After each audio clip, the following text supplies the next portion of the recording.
تو ہمیں بھی ٹیلی فون جو ہے نا بتاتا ہے گھروں میں ہو کیا رہا ہے. تو گھر میں کسی کی, ان کے گھر میں کوئی جن چڑیل بھوت, ان کے گھر میں کیا تھے, جن چڑیل بھوت, اس پہ آ رہا ہے, اس پہ آ رہا ہے, فلانے پہ آ رہا ہے, ڈمکانے پہ آ رہا ہے. تو میں نے بتایا کہ بھائی وہ یہ آیت الکرسی پڑھیں, یہ پڑھیں. انہوں نے نہیں فائدہ ہو رہا, یہ ہو گیا, وہ ہو گیا, بڑے مسائل ہیں. میں نے کہا مجھے ایک بات بتاؤ, آپ کے کسی ریلیٹو کا کسی عامل سے تعلق تو نہیں ہے,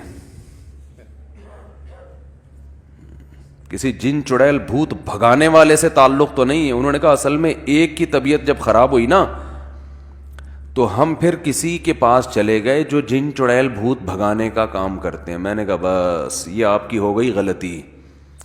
اب نسلیں یاد رکھیں گی, اللہ ان کو شفا دے. اب آپ کے پورے خاندان ساری زندگی جن چڑیل بھوت سے ہی نمٹتا رہے گا, اور میں نام لینے میں بھی عار محسوس نہیں کروں گا, کیونکہ جب تک کلیئر بات نہ کی جائے لوگ سمجھتے نہیں ہیں. لوگ کہتے ہیں مفتی صاحب فراڈی عاملوں کے خلاف بیان کر رہے ہیں. ہرگز ایسا نہیں ہے, میں صحیح عاملوں کے خلاف بیان کر رہا ہوں, یہ فراڈی ہیں. وہ کہنے لگی کہ جن سے ہم علاج کروا رہے ہیں دارالعلوم کورنگی کے مفتی ہیں. میں نے کہا الو کا پٹھا ہے وہ, اور یہی الفاظ میرے ریکارڈنگ میں آئیں گے, اس کو ہٹانا نہیں ہے. کہہ رہے ہیں آپ اتنے بڑے ادارے کے بارے میں کہہ رہے ہو. میں نے کہا اتنے بڑے ادارے نے کسی شخص کا ٹھیکہ نہیں لیا, یہ دارالعلوم کورنگی کے نام کو الو کے پٹھے کیش کراتے ہیں, مفتی کے نام کو کیش کراتے ہیں یہ لوگ. میں نے کہا میرا ادارہ ہے جامعۃ الرشید, اس کا بھی کوئی عامل ہے تو الو کا پٹھا وہ پہلے ہے, جامعہ کا مفتی بعد میں ہے وہ. اور یہ ایڈٹ کیا نا ایسی کی تیسی کر دوں گا, بتا رہا ہوں میں, یہ الو کے پٹھے کے نام سے جانا چاہیے یہ بیان. ان لوگوں نے گھر اجاڑ دیے, تباہ کر دیے, نفرتیں ڈالی ہیں. میں نے کہا بنوری ٹاؤن کا ہو, دارالعلوم کورنگی کا ہو, یہ سارے ہمارے ادارے ہیں نا, ہم ان سے محبت کرتے ہیں, یہاں پڑھنے کو ہم سعادت سمجھتے ہیں. ان اداروں میں, ان اداروں کے ٹیچرز کا, استاذوں کو ہم اہل حق سمجھتے ہیں. اس لیے ان کا نام لے رہا ہوں کہ میں کسی بدعتی اداروں کا نام نہیں لے رہا. میرا ادارہ ہے جامعۃ الرشید, اس کا کوئی عامل ہو تو الو کا پٹھا وہ پہلے ہے, عامل بعد میں ہے. دارالعلوم کورنگی کا کسی کا خلیفہ بھی ہو, الو کا پٹھا وہ پہلے ہے, عامل مفتی خلیفہ بعد میں ہے. میں نے اپنی زندگی میں دیکھے ان میں خلیفے ہوں یا مفتی ہو یا بزرگ ہو, یہ گھروں کو تباہ کرتے ہیں. جو جن چڑیل بھوت کا نا پراپر کام کر رہے ہیں. رقیہ کے میں خلاف نہیں ہوں, اگر کوئی بزرگ رقیہ کر رہے ہیں, دم درود کر رہے ہیں, وہ تو صحابہ تابعین سے میں بھی کرتا ہوں, وہ تو سب کرتے آئے ہیں. جو اس میں پروفیشنل ہے نا, جو کہتا ہے مجھے یہ کام آتا ہے, وہ جھوٹ بول رہا ہے, وہ الو بنا رہا ہے آپ کو. اور علماء بیچاروں کو پتہ نہیں ہے, ان کو خود نہیں اس فیلڈ کا پتہ. وہ کہتے ہیں شاید کوئی پڑھا لکھا ہو, وہ کچھ بھی نہیں پڑھا لکھا, یہ کوئی سلیبس ہے ہی نہیں, آج تک کوئی وجود میں ہی نہیں آیا. وہ جن چڑیل بھوت بھگانے کا کیا ہے, کیا کرائٹیریا کیا ہے, اس کو کیا آتا ہے؟ تو کہتے ہیں کوئی سلیبس نہیں ہوتا, تجربہ ہوتا ہے. تو تجربہ ہی لکھ دو اپنی کتابوں میں, اسی کو ہم نصاب بنا کے یونیورسٹی میں پڑھانا شروع کر دیں گے. جس بڑے سے بڑے عامل کے پاس جاؤ نا, اس سے پوچھو انٹرویو تو کیا کرتا, کیا ہوتا کیسے, اس کو خود کچھ بھی نہیں پتا ہوتا. اب رہا یہ مسئلہ کہ اتنے بڑے بڑے اداروں میں جب اتنے بڑے بڑے الو کے پٹھے معذرت کے ساتھ موجود ہیں, اتنے بڑے بڑے مفتی, تو اداروں نے ان کو مفتی کیوں بنایا؟ یاد رکھو, ادارے نے مفتی نہیں بنایا. مفتی اپنے نام کے ساتھ لگانے پر گورنمنٹ کی طرف سے کوئی پابندی نہیں ہے. کوئی بھی اپنے نام کے ساتھ, مفتی تو چھوٹا لفظ ہے, مفتی اعظم پاکستان بھی چھوٹا لفظ ہے, انٹرنیشنل مفتی اعظم بھی آپ لگوا لو, اس کے لوگو چھپوا کے اپنی گاڑی پہ لگا دو, پوری دنیا میں اس پر کوئی پابندی نہیں. آپ کو کس نے بتایا کہ یہ مفتی ہے؟ اور دارالعلوم کورنگی کے کون سے بڑے مفتی نے, جو ریلائبل مفتی ہیں, انہوں نے ذمہ داری لی کہ ہم اس کو مفتی قرار دیتے ہیں؟ کہاں ہے یہ تو آپ نے کہا ہے نا, یا وہ خود کہہ رہے کہ میں مفتی ہوں؟ اور مجھے پتا ہے اس پہ میری مخالفت کتنی ہوگی, یہ بھی علماء کی طرف سے ہوگی. میں علماء جن کو میں اہل حق سمجھتا ہوں ان کی مخالفت کی پرواہ کیے بغیر آپ کو اس لیے بتا رہا ہوں اپنے گھروں کو تباہ ہونے سے بچاؤ. یہ علماء صحیح ہیں, اہل حق ہیں, لیکن بیچاروں کو نہیں پتا ان کی چالاکیاں, وہ بھی بیچارے بیوقوف بن جاتے ہیں. دیکھو نیک آدمی کو بیوقوف بنانا آسان ہوتا ہے. یہ علماء بھی ان عاملوں کے چہروں کے نور دیکھ کر اور ان کی ٹوپی ڈرامے دیکھ کر کہتے ہیں شاید کچھ آتا ہو. علماء فراڈی نہیں ہوتے, لیکن فراڈی آدمی علم کا لیبل لگا لیتا ہے, استعمال کرتا ہے, جس سے علماء بھی بیوقوف بن جاتے ہیں. میں نے بڑے بڑے بزرگوں کو ان عاملوں کے ہاتھوں بیوقوف بنتے دیکھا ہے. اگر آپ فتنے کا خوف نہ ہوتا, میں ان بڑے بڑے بزرگوں کے نام لے کے بتاتا کہ فلاں بزرگ کو کس نے الو بنایا, فلاں بڑے سے اتنے بڑے مفتی بزرگ کو کس نے الو بنایا اور اب تک بنا رہا ہے. نہیں آ رہی میرا خیال ہے باز. آپ کہیں گے آپ کا علم زیادہ ہے, ان علماء کو نہیں پتا. ہمارا علم کچھ بھی نہیں ہے قرآن و سنت میں ان علماء کے مقابلے میں. یہ قرآن و سنت کے حامل ہیں. ان کی عاملوں کی جو 1.5 ہوشیاریاں ہیں نا, اس کا قرآن و سنت سے تعلق نہیں ہے, اس کا تجربے سے تعلق ہے. آپ دماغ کتنا استعمال کر رہے ہو, اس کی اپنی اوقات تو جا کے دیکھو اس عامل کی, کم وقت کی. تو میں نے اس خاتون سے کہا, وہ کہہ رہے وہ تو دارالعلوم کرنگی کے. میں نے کہا جامع تو رشید کے تو کچھ طلبہ جو عامل بن رہے تھے ہم نے خود نکالے ہیں مدرسے سے, اور کچھ بن چکے ہیں ہمارے. اب کل میرا شاگرد بولے کسی کا جن بھگانے کے لیے کہ میں مفتی طارق مسعود صاحب سے میں نے فقہ کی فلاں کتاب پڑھی ہے, حدیث کی فلاں کتاب پڑھی ہے, ہدایہ پڑھی ہے, یہ پڑھا ہے, وہ پڑھا ہے. اب آپ کہیں کہ ہم نے تو اس سے علاج کرایا لیکن الٹا ہمیں یہ ہو گیا تو وہ ہو گیا, اس کا مطلب مفتی طارق مسعود صاحب کے شاگرد بھی فراڈی ہیں. بھائی ہمارے شاگرد فراڈی نہیں ہوتے, لیکن فراڈی آدمی ہماری شاگردی میں آ سکتا ہے, گورنمنٹ کی طرف سے کوئی پابندی نہیں ہے. کوئی فراڈی آدمی جامع رشید میں ایڈمیشن لے سکتا ہے, فراڈی آدمی دارالعلوم کرنگی میں جا سکتا ہے. دارالعلوم کرنگی نے ذمہ داری نہیں لی تو کوئی بھی سرٹیفکیٹ دکھائے اس سے متاثر مت ہو. باقی رہا خلیفہ ہے بزرگ کے, دیکھو بزرگ جب کسی کو خلافت دیتے ہیں وہ ظاہری حالات کے لحاظ سے ظاہر میں ٹھیک لگ رہا ہے, اندر کے حالات اللہ کے سوا کوئی بھی نہیں جانتا. یہ کوئی پوری زندگی کی گارنٹی نہیں ہوتی کہ میری نظر میں اس پہ نیکی کا ٹھپا لگ گیا ہے. یہ گارنٹی خدا کے سوا اللہ کے سوا کوئی بھی نہیں دے سکتا. تو اس لیے علماء کہتے ہیں کسی بزرگ کی خلافت اگر کسی کو ملی ہے تو محض خلافت کی وجہ سے اس سے بیعت ہونا جائز نہیں ہے, بلکہ آپ خود اپنے طور پہ اس کو پرکھو گے. ان بزرگ نے تو بیچاروں نے اپنے خیال میں, ہوتا ہے کہ بھئی ان کا خیال تھا تو اس نے ہو سکتا ہے بزرگ کو بیوقوف بنا دیا ہو, تو یہ ہو جاتا ہے. بڑے بڑے خلیفے بیوقوف بنا کے خلافتیں لے لیتے ہیں. تو اس لیے اس کی پرواہ مت کریں. لوگ مجھ سے بڑی بحث کرتے ہیں آپ کے پاس دلیل کیا ہے, حالات مشاہدات, کوئی ایک ڈھنگ کا عامل دکھا دو, ایک ڈھنگ. رقیہ کے میں خلاف نہیں ہوں, رقیہ کوئی بھی کر سکتا ہے, رقیہ تو کوئی بھی کر لے. تو اور دوسری بات یہ کہ لوگ جو کہتے ہیں نا فلاں عامل بھی ہے مفتی بھی ہے, یہ تو ویسے ہی ایک دوسرے کے متضاد. یہ ایسے ہی ہے جیسے کسی کو آپ کہیں فلاں گورا بھی ہے اور کالا بھی ہے. ہاں بھئی یا تو گورا ہے یا کالا ہے, گورا بول دیا تو کالا نہیں ہے, کالا بول دیا تو گورا نہیں.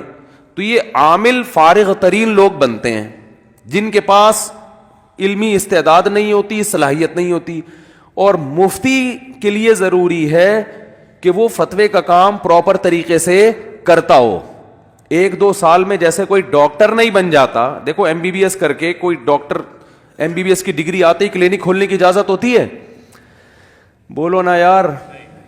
بھائی ایک پروسیس ہے, 2 سال ہاؤس جاب ہے, تجربہ تو کرو. پہلے کسی بڑے ڈاکٹر کی نگرانی میں آپ مریضوں کا علاج کریں, مریضوں کا علاج کریں آپ بڑے ڈاکٹر کی نگرانی میں, تاکہ اپنے تجربے کی بھینٹ چڑھانے کے بجائے کسی ڈاکٹر. پھر کچھ خاص شعبے ہوتے ہیں, ان میں ہوتے 10-15 سال میں جا کے ریلائبل ڈاکٹر بنتا ہے. ورنہ وہ ہمیشہ اپنے سینئر سے ہی پوچھتا رہتا ہے کہ سر آپ مشورہ دیں, کیا کرنا ہے, مشورہ دیں. اور اس کام میں کئی سال لگا دیے ہوں, پھر جا کے اس قابل ہوتا ہے کہ لوگ اس کی تحقیق اور اس کی رائے پر اعتماد کرتے ہیں میڈیکل سائنس میں. ایسے ہی مفتی پراپر کورس کرنے کے بعد بڑے مفتیوں کی نگرانی میں کئی سال مسائل کا حل لکھتا ہے, ریسرچ کا کام کرتا ہے, کئی سال تحقیق کا کام بڑے مفتیوں کی نگرانی میں کرنے کے بعد اس قابل ہوتا ہے کہ اب اس کی رائے بھی کیا ہو, مضبوط رہے, پھر وہ مفتی بنتا ہے. اور اس کے پاس اتنا ٹائم ہی نہیں ہوتا کہ لوگوں کے جن چڑیل بھوت بیٹھ کے بھگاتا رہے وہ, کیونکہ یہ کام اور دونوں جمع نہیں ہو سکتے. جیسے کوئی پراپر ڈاکٹر کے پاس آپ نے دیکھا فارغ, ہر وقت فارغ بیٹھتا رہو. کوئی پراپر ڈاکٹر مجھے ایسا بتاؤ جو سارا دن جن چڑیل بھوت بھگاتا ہو لوگوں کے, کبھی دیکھا آپ نے؟ اور ڈاکٹر یہ کام کرتے بھی نہیں ہیں, کیونکہ ان کو پتا ہے ہمارے پاس اس سے زیادہ اہم کام ہے. بھئی ہم لوگوں کا حقیقت میں علاج کر رہے ہیں نا. تو کوئی ڈاکٹر یہ کام نہیں کرتا, کوئی انجینئر یہ کام نہیں کرتا, اس کے پاس پراپر کام بہت, انجینئر جو واقعی انجینئر ہو اس کے پاس کتنے کام ہوتے ہیں. کوئی سائنٹسٹ یہ کام نہیں کرتا. تو بھائی کوئی مفتی یہ کام کیوں کر رہا ہے؟ اس کے پاس تو اتنا عظیم کام اللہ نے دیا ہے کہ مسائل کا حل بتائے وہ لوگوں کو, جو شرعی مسائل ہیں. جس کا حل نہیں آتا تحقیق کرے, علماء سے رابطہ کرے. یہ اتنا بڑا مسئلہ, وہ عامل کیسے بن گیا؟ عامل کے لیے تو دنیا کا فارغ ترین آدمی ہونا چاہیے.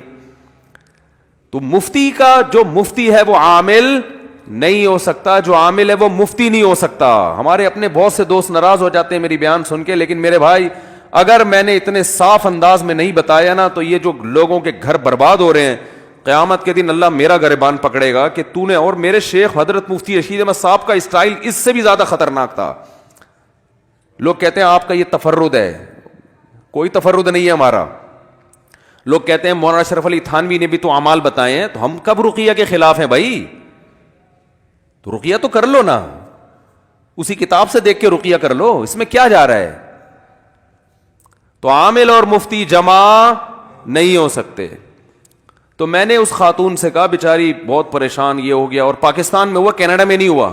آپ دیکھ لو, کینیڈا میں جنات نہیں ہیں, نہ امریکہ میں اتنے, سعودی عرب میں تو ہے ہی نہیں. لیکن یہاں کے عامل سعودی عرب والوں کو جا کے خراب کر رہے ہیں. قطر, کویت, ان جگہوں پہ جا کے یہاں کے عامل ان عربوں کو خراب کر رہے ہیں شرعی رقیوں کے نام پہ. کہ ہم جو ہے نا, میں جب مسقط میں تھا تو مسقط کے مفتی اعظم سے میری ملاقات تھی.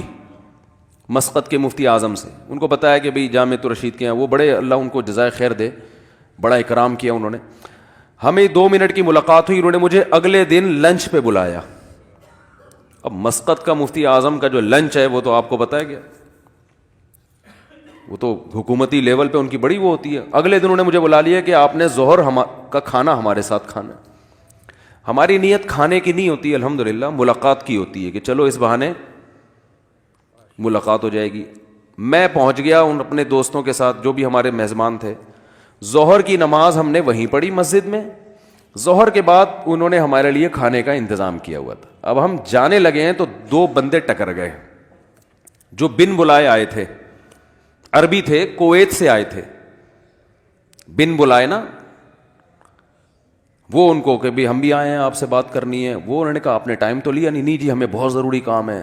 اب ظاہر ہے انہوں نے کہا چلو آ جاؤ, آپ بھی آ جاؤ, کھانا کھا لو آ کے ہمارے ساتھ, کھانے کا ٹائم ہے. تو انہوں نے اکرام کیا. یہ دونوں عربی, ان کو اردو نہیں آتی تھی, اور عربی میں لگے ہوئے ہیں. مجھے پتہ چل گیا کہ یہ کمبخت عامل ہیں. وہاں کے مفتی اعظم سے پرمیشن لینے آئے تھے کہ ہمیں یہاں اپنی دکان کھولنے کی, جن چڑیل بھوت بھگانے کی جو دکان ہے نا اس کے کھولنے کی ہمیں مسقط میں اجازت دے دیں آپ. سارا میرا جو ٹائم تھا نا ان کے ساتھ بات چیت کا وہ یہ پی گئے. اب ظاہر ہے وہ مصروف آدمی ہیں, اور وہ شرم اور مروت میں ان کمبختوں کو بھگا بھی نہیں رہے ہیں. اور وہ کمبخت یہ بھی نہیں دیکھ رہے کہ یار یہ بندہ پاکستان سے آیا ہوا ہے ملنے کے لیے, اس کو بات کرنے دو. نہ نہ نہ, پہلے جا کے انہوں نے مفتی اعظم کو مکھن لگایا ہے. یہ سارے عاملوں کا طریقہ واردات ہوتا ہے کہ آپ اتنے نیک, آپ اتنے بڑے, آپ اتنے وہ, ایسے ٹائٹ آدمی وہ اس مکھن گیری میں نہیں آیا. مکھن او میں, اور ہم شرعی طریقے سے رقیہ کرتے ہیں اور ہمیں آپ کی پرمیشن چاہیے ہم یہاں, تاکہ اس میں اچھا ان کا سب کا ہوتا ہے جعلی لوگوں سے. دیکھیں اگر آپ ہمیں نہیں کرنے دیں گے, 2 نمبر لوگ اس کام میں بہت گھسے ہوئے ہیں. یہ ان کو سمجھا رہے ہیں نا مفتی اعظم, 2 نمبر لوگ, ورنہ 2 نمبر لوگ ہیں. پورا نچوڑ لیا انہوں نے, کھانا کھلایا, اس کے بعد بولا پتلی گلی سے چلو نکلو. میں نے کہا اللہ کا کتنا بڑا فضل ہو گیا کہ یہاں گورنمنٹ ان چیزوں کو پنپنے نہیں دیتی، ورنہ اور مسقط میں آپ کو ایک بھی جن چڑیل بھوت نظر نہیں آئے گا. لیکن جو عامل جس علاقے میں جائے گا نا، جن اتارنے والا، وہ اپنے ساتھ بڑی بڑی چڑیلیں لے کے جاتا ہے. وہ میں نے کہا اگر یہ مفتی، اچھا میرا تو سارا وقت وہ پی گیا نا، اور پھر آگے آگے گھسا جا رہا ہے. وہ کھانا جب ہم نے کھایا تو وہ مفتی اعظم نے کہا کہ مجھے کہا کہ دعا کرا دیں آپ. تو میں نے کہا آپ بڑے ہیں، آپ کرائیں. ابھی یہ بات چل رہی تھی، وہ شروع ہو گیا میں کراتا ہوں، کیونکہ اپنی تصویریں کھینچ رہا ہے. صحیح ہے نا، کیونکہ وہ سیلفیاں بھی ہو رہی ہیں، اور پھر دنیا کو دکھائے گا کویت جا کر یا پاکستان آ کر کہ مفتی اعظم کے مجلس میں دعا کس نے کروائی. وہ اپنے بارے میں نے کروائی. تو ان چیزوں کو کیا کرائے گا یہ کیش، کہ یار وہ میرے سامنے بیٹھا ہوا ہے دو زانوں اور کھانا بھی کھلا رہا ہے اور میں اتنا بڑا آدمی ہوں، تو میں کیسے جن نہیں بھگا سکتا. تو لوگ ان چیزوں سے کیا ہوتے ہیں متاثر، یار یہ تو بڑی پہنچی ہوئی فلم ہے بھائی. ہم نے ایک تصویر نہیں لی، جن کو باقاعدہ انوائٹ کیا گیا ہے کھانے پہ ٹھیک ہے، اور وہ تصویریں بھی، اور پھر دعا کراتے ہوئے رو رہا ہے. کھانے کے بعد دعا میں تو ویسے بھی رونا دھونا اچھا، ہم کو میت تھوڑی ہے، کوئی جنازہ تھوڑی پڑا بھائی. تھوڑی سی دعا کا مطلب یہ تھا بھائی اللہ برکت دے اہل خانہ کو رزق میں زبر، یہی ہوتا ہے نا. الحمدللہ الذی اطعمنا وسقانا، وہ کرا رہا ہے، اتنے ہاتھ یوں کر لیا ایسے، فل شو بازی. تو ہم بھی اتنا ٹائم ہو چکا تھا، 1.5-2 گھنٹے وہ پی گیا. ہم نے کہا جی السلام علیکم، جا رہے ہیں ہم. تو کیا بات کرے آدمی بیٹھ کے. تو میں نے کہا یار یہ بھی ہاں. اور آپ کے جو پاکستانی عامل ہیں یہ بڑے بہت آگے ہیں بھائی، یہ آپ کی سوچ سے بہت آگے کی چیزیں ہیں. یہ جا رہے ہیں سعودی عرب، عربوں کو بیوقوف بنا رہے ہیں، کویت جا رہے ہیں وہاں بیوقوف بنا رہے ہیں، اور پتہ نہیں کیا کیا کر رہے ہیں. ابھی تک کویت میں ایک صاحب 15 سال شارجہ میں رہ کر آئے، کہہ رہے ہیں میں نے پورے پٹھان تھے ہمارے دوست، کہہ رہے ہیں 15 سال میں ایک جن بھوت کا کیس نہیں دیکھا. کہہ رہا ادھر آیا ہوں تو ادھر ہر دوسرے آدمی پہ بھوت چڑھا ہوا ہے، ہر گھر سے تعویذ نکل رہے ہیں. وہ اس پہ جن آیا ہوا ہے، وہ ساس نے بہو پہ کرایا ہوا ہے، وہ فلانی نے ڈمکانے پہ کرایا ہوا ہے. میں نے کہا یہاں سے لے جاؤ 2-4 کویت میں، وہ ابھی تک سکون سے ہیں تو لے جاؤ. میں نے کہا یہاں سے جن اتارنے والا عامل لے جاؤ آپ، پھر دیکھو عربوں کی ایسی کی تیسی نہ ہو جائے. کچھ لوگ رقیہ کی حد تک کرتے ہیں، اس کے ہم خلاف نہیں ہیں، وہ تو میں بھی کرتا ہوں. اور بعض بزرگوں کے دم میں اللہ نے طاقت زیادہ رکھی ہے، وہ ان کی کرامت ہے، وہ کرتے ہیں تو زیادہ اچھا فائدہ ہو جاتا ہے. یہ تو اس حد تک ہم رقیہ کے خلاف نہیں ہیں.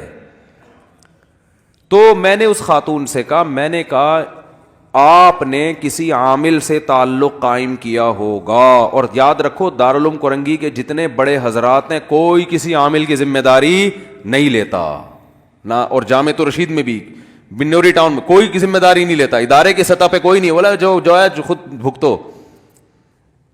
لوگ کہتے ہیں پھر یہ برات کا اعلان کیوں نہیں کرتے، ہمارا تعلق نہیں ہے. ایسے تو ہر طرح آپ نے اندازہ کیسے لگا لیا کہ ان کا تعلق ہے، تو آپ خود کیوں فرض کر کے بیٹھے ہوئے ہو. تو میں نے اس خاتون سے کہا، میں نے کہا کوئی پہلا آدمی ایسا ہوگا اس کی طبیعت خراب ہوئی، پتہ نہیں کیوں ہی خراب، جس وجہ سے بھی ہوئی، وہ چلا گیا عامل کے پاس. اب وہ کویت کے کوئی مفتی ہیں، انہوں نے کہا کہ میرے پاس جنات کی پوری جماعتیں ہیں، اور جماعتیں بھیج بھیج کے میں پرانی والی جماعتوں کو کیا کر رہا ہوں، نکلوا رہا ہوں. میں نے کہا اس سے تعلق ختم کرو، اس مفتی سے. مفتی نہیں ہے وہ، جب تک ختم نہیں کیا نا یہ علاج تو دماغ سے ایک ٹھیک ہوگا 4 اور بیمار ہو جائیں گے. اور پھر میں نے کہا کہ اس میں یہ بھی بڑا نقصان ہوگا کہ زندگی بھر کے لیے جن چڑیل بھوت، دیکھو میرے باپ دادا جن چڑیل بھوت میں نہیں پڑتے تھے، میرے والد صاحب کے کبھی ہم نے نہ یہاں تعویذ دیکھا نہ یہاں دیکھا نہ کوئی دھاگا کہیں دیکھا. پریشانیاں بھی آئیں، 2 رکعت صلاۃ الحاجت پڑھ کے اللہ سے مانگتے تھے اللہ ان کی مغفرت فرمائے. جب بھی کسی ٹینشن میں ہوتے تھے ہم اپنے والد کو دیکھتے تھے دعا مانگ رہے ہوتے تھے نماز پڑھ کے، بس نہ جن نہ چڑیل نہ بھوت. اور جن لوگوں کو ہم نے دیکھا کہ وہ کسی نے کچھ کر دیا ہے وہ اب تک اسی میں لگے ہوئے ہیں، فلانے نے ڈمکانے کو کر دیا، فلانے نے یہ فلانے کو کر دیا، اس نے یہ اس کو کر دیا، اس نے جن ڈلایا، وہ فلانے بزرگ کو لے کر آئے انہیں سونگ کے بتایا کہ اتنے جنات ہیں. جن اسمیل والی چیز ہی نہیں ہے کہ سونگنے سے پتہ چلے، بنیان سونگ کے بتا رہے ہوتے ہیں کس قدر بےغیرتی ہے یار, اپنی عورتوں کے بنیان غیر مردوں کو پکڑا دیتے ہو, وہ سونگ سونگ کے بتا رہے, تو بے شرمی ہے, اور اس کو پھر مفتی بھی کہہ رہے ہو. کس قدر بے شرمی کی بات ہے. تو اس لیے بھائی یہ, ہاں تو میں نے کہا کہ اس کا اب علاج یہ ہے, میں نے بہت سے لوگوں کے جنات بھگائے الحمدللہ. کیسے بھگائے ہیں؟ علاج چھڑوا دیا ان کا. لیکن علاج چھڑوانے کے لیے مضبوط, دیکھو جنات کو مایوس کرنا پڑتا ہے, یاد رکھو, کیونکہ اب جس عامل سے تعلق ہو گیا نا عقیدت, جب تک اس کی عقیدت کھرچ کھرچ کے دلوں سے نہیں نکلے گی تو اس وقت تک جنات نہیں بھاگیں گے گھر سے. اور دل سے نکالنے کے لیے میں نے کہا کہ اس عامل کو فون کر کے معین اختر کا پروگرام سنیں, بلب کے رشتہ داروں کو گالیوں والا. میں تو اب گالیاں نہیں سکھاؤں گا نا یہ والی. میں نے کہا تھوڑی دیر کے لیے گالیاں حلال ہونے کا فتویٰ میں دے رہا ہوں, ویسے گالیاں دینا جائز نہیں ہے, تھوڑی دیر کے لیے, کیونکہ علاج کے لیے نا, علاج میں تو چرس بھی بعض دفعہ پینا جائز ہو جاتی ہے. اگر کوئی مر رہا ہے کہ بھائی وہ مر جائے گا تو ڈاکٹر کہتے ہیں بھائی اب زہر کا انجیکشن بھی لگانا پڑتا ہے, بعض دفعہ چرس بھی پلانی پڑتی ہے. جراثیم مارنے کے لیے زہر کی بات کر رہا ہوں, ایسا نہ ہو کہ بندہ ہی مار دیں آپ. ٹھیک ہے. تو میں نے کہا کہ اس عامل کی جو عقیدت میں آپ مبتلا ہو گئے ہیں نا, کیونکہ ان کو یہ ڈر ہوتا ہے اگر ہم نے ان کو برا بلا کہا تو یہ محترم جن چڑیلوں کی 6 جماعتیں اور نہ بھیج دیں کہیں. تو یہ جب تک ڈر ہوگا نا علاج نہیں ہوگا. اس کا طریقہ یہ ہے کہ اس کو فون کر کے کہا جائے کہ الو کے پٹھے تیرے باپ میں دم ہے نا, باپ کی جگہ کچھ بھی لگا دیں آپ, دم ہے نا تو جتنی چڑیلیں تیرے پاس ہے ابھی بھیج دے, تو تیرے میں دم آج دیکھیں تو صحیح ہے کتنا. جب تک اتنا کانفیڈنس نہیں ہوگا جنات آپ پر کیونکہ جن تو جاتے ہیں ایسے لوگوں کے پاس, جنات کو پتہ ہے کہ یہاں ہمیں ہماری دکان چلے گی ٹائٹ والی, ہمارے پاس کیوں نہیں آتے. الحمدللہ میں تو عاملوں کو چیلنج کرتا ہوں, یار جتنے عامل ہیں کوئی ایک چڑیل تو بھیجو یار, ہم تو تمہارے خلاف صبح شام تقریریں کر رہے ہیں, کوئی تو بھیجو, کوئی تو چڑیل آئے, کوئی تو جن آئے, ہمیں بھی تو آئے نا, جو تمہارے پاس پوری فوجیں تیار ہیں. تو یہ عامل کچھ بھی نہیں کر سکتے. یہ پتہ ہے کیا میرے کیا کہتے ہیں, اس نے حصار کھینچے ہوئے ہیں. رفیع بھائی آپ تو ہمارے ساتھ سارا دن رہتے ہیں, کبھی دیکھا ہمیں کوئی حصار پڑ, ہم تو اتنے مصروف آدمی ہیں بھائی, فرض نماز ادا کرتے ہیں, اللہ کا شکر ادا کرتے ہیں, اللہ تو نے تکبیر اولا سے جماعت ملا دی ہم کو, حصاروں کا ہمارے پاس ٹائم ہی نہیں ہے. مجھے ایک صاحب نے کہا آپ خانقاہ کھول کے بیٹھیں. مجھے وہ اجازت بیعت بھی کسی بزرگ سے ملی ہوئی ہے, بیعت جو ہوتا ہے نا کہ ہم بھی کسی بزرگ نے خلیفہ بنایا ہوئے ہم کو, تو بیعت کر کے اپنی خانقاہ کھولیں. میں نے کہا پھر کیا ہوگا بھائی, کہہ رہے اس میں آپ لوگوں کو ذکر کرائیں اور اس میں آپ آ کے بیٹھیں, ہاں اس میں لوگوں کو بٹھائیں. میں نے کہا مجھے کون بٹھائے گا, میں لوگوں کو تو بٹھا دوں گا جیسے خانقاہ میں بٹھایا جاتا ہے نا, پھر شیخ صاحب بھی بیٹھتے ہیں. میں نے کہا لوگوں کو میں لاکھوں کروڑوں لوگوں کو بٹھا سکتا ہوں, لیکن یہ کروڑوں مل کے مجھے بٹھا دیں, خدا نے ایسا بچہ اب تک, یعنی کسی ماں نے ایسا بچہ اب تک جنا نہیں ہے جو مجھے بٹھا دے. اور میرے تو گھر والے پریشان ہیں, میں بیٹھتا نہیں ہوں, ٹک کے ادھر سے گھر سے آیا, اس دوسرے کمرے سے نکلا, واش روم سے ٹن مارا, ادھر آئے, دوسرے کمرے سے گئے, یوں نکل گئے, پھر دوسرے گھر میں دیکھا چائے پی, وہاں سے نکلے, ادھر سے ٹن مارا, تیسرے گھر کی خبر گیری کی, وہاں سے ٹن مارا, آلو پیاز لینے چلے گئے, ادھر سے ٹن مارا, بیان میں جا رہے ہیں, ادھر دعوت میں جا رہے ہیں, ادھر جو ہے نا وہ اور کچھ مسئلہ ہے وہ وہاں جا رہے ہیں, پھر مدرسے بھی کال آئی ہوئی ہے وہاں جا رہے ہیں, پھر وہ طلبہ کو پڑھانا ہے وہاں جا رہے ہیں, پھر کوئی ایک مسئلہ آیا ہوا ہے اس کو حل کرنا ہے, پھر وہ ریکارڈنگ کرانی ہے, تفسیر کی ریکارڈنگ رہ گئی, اس کے فون آنے شروع ہو جاتے ہیں یہ ان کے فات کے, وہ بھائی مفتی صاحب تفسیر کی ریکارڈنگ کرا دو, اللہ کا واسطہ لوگ انتظار میں, پھر ادھر پہ مسائل جمع ہوئے ہیں وہ ریکارڈنگ کرا دو. تو میں نے کہا ہمیں تو پولیس بھی نہیں بٹھا سکتی, تو ہم حصار کہاں سے بیٹھ کے کھینچیں گے بھائی. اور پھر بھی جب رات کو سونے کے لیے لیٹتا ہوں تو پتہ چلتا ہے 10-20 کام ابھی بھی رہ گئے, 10-20 کام ابھی بھی رہ گئے.